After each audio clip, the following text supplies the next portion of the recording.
সুপ্রিয় শিক্ষার্থীবৃন্দ, আসসালামু আলাইকুম। আপনাদের বিজনেস একাডেমির পক্ষ থেকে জানাই আন্তরিক শুভেচ্ছা ও অভিনন্দন। আজ অনেকদিন পর আমি আপনাদের সামনে আরেকটি ভিডিও নিয়ে হাজির হয়েছি। একদিন আমরা জানাজা সংশ্লিষ্ট সকল ক্লাসগুলো করেছিলাম। আজ আমরা ক্লাস করব দ্বিতীয় অধ্যায় মানে লেনদেন সম্পর্কে। তাহলে দেরি না করে দ্রুত আমরা ক্লাস চলে যাই। আসুন। লেনদেন, প্রথমে লেনদেন কি জিনিস?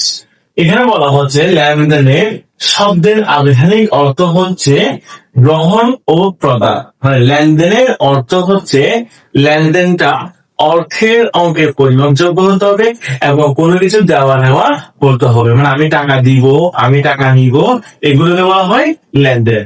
আশা করি বুঝতে পেরেছেন। এখন আমাদের এখানে প্রশ্ন আছে লেনদেন ও ঘটনা। লেনদেন ও ঘটনা দুটি এক বিষয় নয়, দুটির মধ্যে ব্যাপক পরিমাণ পার্থক্য রয়েছে। ধরো আমি আপনাকে একটা প্রশ্ন করলাম যে রফিক 10 টাকা দিয়ে পণ্য ক্রয় করলো। এখন রফিক যে 10 টাকা দিয়ে পণ্য ক্রয় করলো, এটা হচ্ছে লেনদেন। কারণ রফিক যখন 10 টাকা দিয়ে কোনো জিনিস ক্রয় করছে তখন রফিক থেকে 10 টাকা চলে গিয়েছে। এখন আমি আরেকটা প্রশ্ন করলাম, পণ্য ক্রয় করার পর সে মারা গেল। এখন পণ্য ক্রয় করার পর সে মারা গেল, এটা কি লেনদেন? না, কারণ সে মারা গিয়েছে, এখানে তো কোনো অর্থের লাভ লস হয়নি।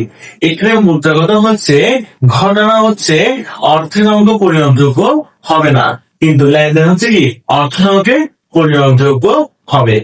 এখন আরেকটা কথা বলি, সকল লেনদেন ঘটনা, সকল লেনদেন ঘটনা হতে পারে কিন্তু সকল ঘটনা লেনদেন হতে পারে না। কারণ লেনদেনে একটি বিষয় আছে, বিষয়টি হচ্ছে লেনদেনটি অর্থের অঙ্কে পরিণতযোগ্য হতে হবে।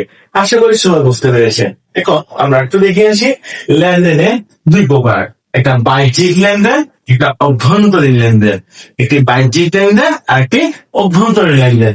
বাহ্যিক লেনদেন হচ্ছে বাবুল স্টোরেজ করতে পণ্য ক্রয়, মানে আমার যখন টাকাটা বাইরের কারণে দিয়ে দিব এবং এর ফলে আমি কোনো সুবিধা পাবো, সেগুলো হচ্ছে বাহ্যিক লেনদেন। মানে প্রাতিষ্ঠানিকের প্রতিষ্ঠান লাভ হবে কিন্তু লেনদেনটা বাইরের কোনো ব্যক্তির সাথে ওতপ্রোতভাবে জড়িত থাকবে।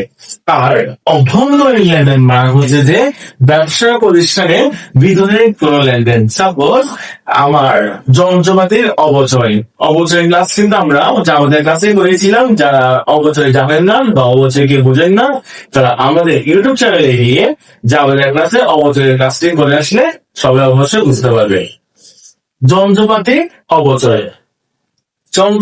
অবচয় মানে কি, আমার জিনিসের যন্ত্রপাতির দাম কমে যাওয়া। যন্ত্রপাতির দাম যখন কমে যায় সেখানে বাহ্যিক ব্যক্তির সাথে আমার কোনো সংস্পর্শ থাকে না, একান্তই আমার ব্যক্তিগত কোনো লস হয়েছে, তার জন্যই এটা বাহ্যিক লেনদেন হিসেবে, অভ্যন্তরীণ লেনদেন হিসেবে ধরা হয়, বাহ্যিক লেনদেন হিসেবে ধরা যায় না। আশা করি সবাই বুঝতে পেরেছেন। ভালো থাকবে, সুস্থ থাকবে, সবাই ক্লাস করবেন। যদি কোনো প্রশ্ন থাকে আমাদের কমেন্ট বক্সে করবেন। ধন্যবাদ।